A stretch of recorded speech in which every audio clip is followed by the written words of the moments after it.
Olá, gente, tudo bem? O meu nome é Carlos, eu sou advogado especialista em direito de família e sucessões e eu vim hoje para conversar com vocês sobre um assunto muito interessante e que gera uma quantidade de dúvidas enorme. Eu vou conversar com vocês hoje sobre a união estável, mas antes da gente entrar nesse assunto, eu quero pedir para vocês já curtirem aqui, já comentarem e já compartilhar com as pessoas que você conhece e também se inscrever aqui no canal para receber os novos conteúdos que são semanais. Não esquece de clicar no sininho também para receber toda semana os novos conteúdos, tá bom?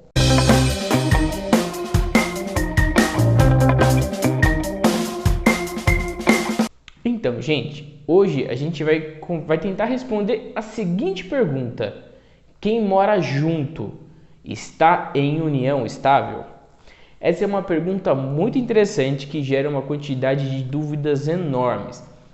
Por quê?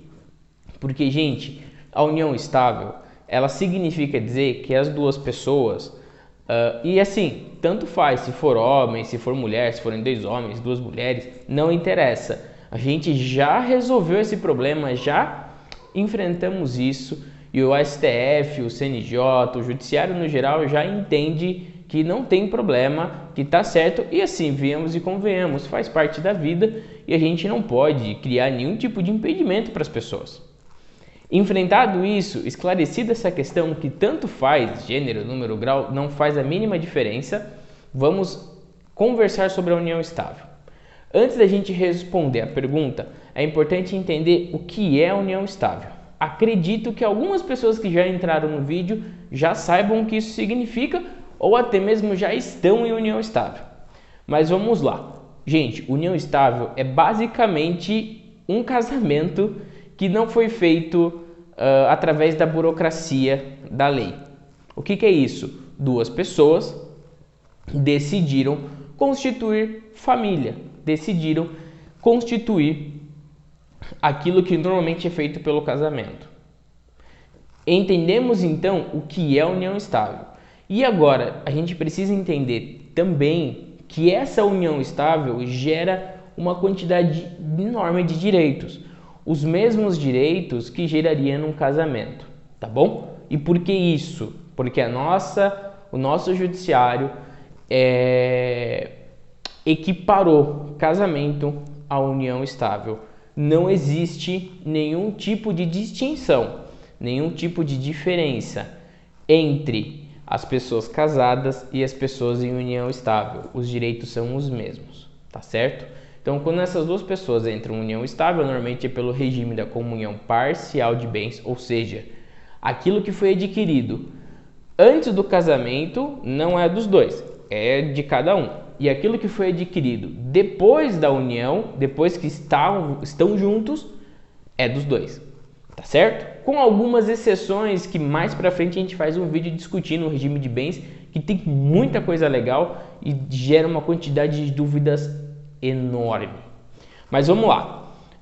Eu acho que a gente já tem aqui a quantidade de informações necessárias para tentar responder essa pergunta. Então vamos lá. Qual que era a pergunta que a gente fez no começo? Isso mesmo. Quando mora junto, está em união estável? Por que essa dúvida tem surgido e tem me chegado muito, gente, por incrível que pareça, pelo Instagram e pelo Facebook tem vindo muito, até mesmo aqui dentro do escritório já aconteceu, de as pessoas terem a seguinte dúvida: se eu estou morando junto, eu estou em união estável? Se eu estou morando junto com uma amiga, com um amigo, eu estou em união estável? Isso vai gerar união estável? Se eu estou namorando, isso vai gerar união estável? Então, vamos enfrentar isso agora. Quais são os requisitos para você estar em união estável? Um deles a gente já falou, que é constituir família. Vocês precisam ter o objetivo comum de ter uma família. O que é uma família? Vocês compartilharem a vida, vocês dividirem a vida de vocês, certo? Logo em seguida, além desse objetivo de constituir família, vocês precisam de algumas outras coisas. Essa relação precisa ser pública, ou seja, todo mundo tem que saber dela. ela tem que ser contínua, ou seja, por um período de tempo, e ela precisa ser duradoura. Acho que a maioria de vocês já chegou na resposta. Cumpriu esses dois objetivos, você está em união estável. E agora você está me perguntando, mas você ainda não falou de morar junto. Porque, gente, isso não é o ponto mais importante. Morar junto com alguém não significa que você está em união estável com essa pessoa. Tem muitos casos de pessoas que estão em união estável, mas não moram juntas. Moram em cidades diferentes, moram em lugares separados. Por quê? Porque o morar junto não é o ponto importante. O ponto importante é o constituir família. Aí pode surgir a dúvida, mas se não mora junto, não é namoro? Não, não é namoro. São coisas diferentes. Por quê? Porque no namoro você não tem ainda o objetivo de constituir família. Vocês não estão com essa ideia. Vocês estão se conhecendo, vocês estão se aproveitando, vocês ainda não chegaram ao ponto da família, tá certo? Vocês não chegaram ainda nesse ponto. Agora, isso responde muito bem à questão de que se você estiver morando, por exemplo, na casa com uma amiga ou morando com um amigo, isso não vai constituir união estável.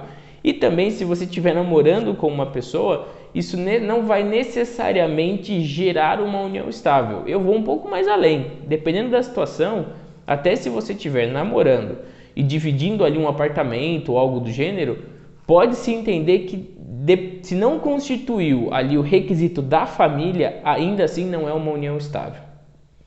Tá certo? Esse é um ponto muito crucial, muito importante para que isso seja considerado uma união estável.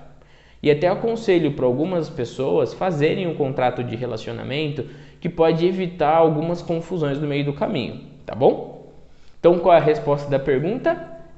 Depende. Depende do quê? Depende se vocês estão constituindo família ou não. Se estão constituindo família, cara, é batata. Vai ser união estável.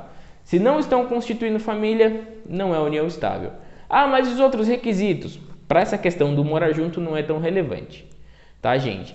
Já se falou muito em 2 anos estar junto para que fosse uma união estável e coisas do gênero. Mas isso já caiu por terra, tá bom? Essa questão do contínuo e duradoura, ele é muito relativo. Muito relativo. Se vocês começarem a morar juntos uma semana e já constituíram família, já tem esses objetivos, foi aquela questão, aquele amor avassalador, já compraram um carro, já engravidou, já comprou ali um apartamento, foi tudo ali num prazo de 1 semana, 2, isso não é união estável? Vocês estavam fazendo o que então? Veja como essa questão do tempo é realmente muito relativa, gera muita dúvida e eu vou conversar com vocês sobre isso num momento futuro. Por quê? Porque a união estável, gente, em que pese o casamento ser muito importante e ser ainda muito utilizado, a união estável está virando regra. Acaba sendo um movimento meio comum, a pessoa namora, depois vai morar junto e constitui a família. Tá bom? Eu sei que são limiares muito tênues de conceitos e às vezes é meio chato isso, mas é importante você saber para poder proteger o seu patrimônio, tá certo? Porque se constituiu união estável, é muito provável que vocês vão ter algum patrimônio em conjunto. Talvez a pessoa tente ali colocar no meio um patrimônio seu que não é dela, que ela não tem participação e cria ali um problema. E aí eu vou entrar num outro ponto, que não tem a ver com a pergunta, mas também vai falar da união estável. Sempre que você constituir união estável com alguém, sempre que você estiver ali formando uma família com alguém, mesmo que seja pela união estável e não pelo casamento, regularize.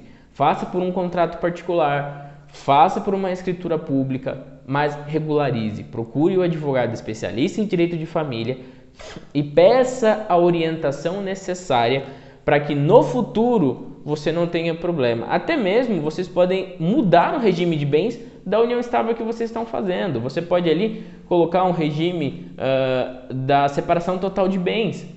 Já que, por exemplo, você tem uma loja, você é mulher, tem uma loja virtual, você tem ali um negócio próprio seu e você não quer correr o risco dessa pessoa em algum momento, ou num divórcio, ou porventura, quando esse relacionamento acabar ou vier a acabar, alegue que aquilo é dela, tá bom? Então, regularizar vai evitar problema, vai evitar dor de cabeça.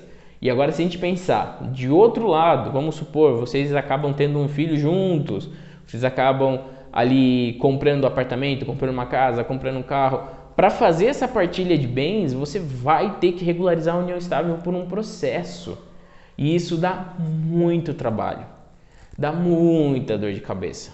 E se porventura essa união estável existir e vocês não morarem juntos, você vai ter mais dor de cabeça ainda, porque é mais difícil provar.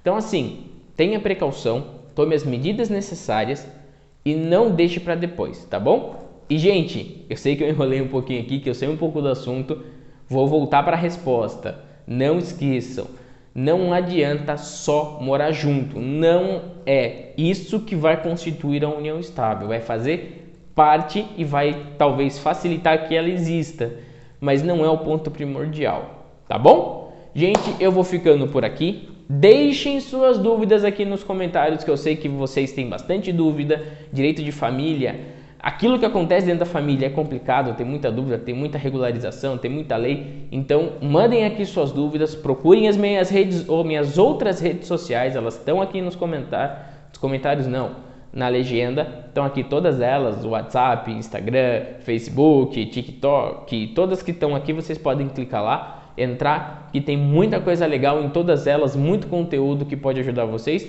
inclusive para entrar em contato comigo ou com a minha equipe, tá bom? Gente, muito obrigado e até a semana que vem.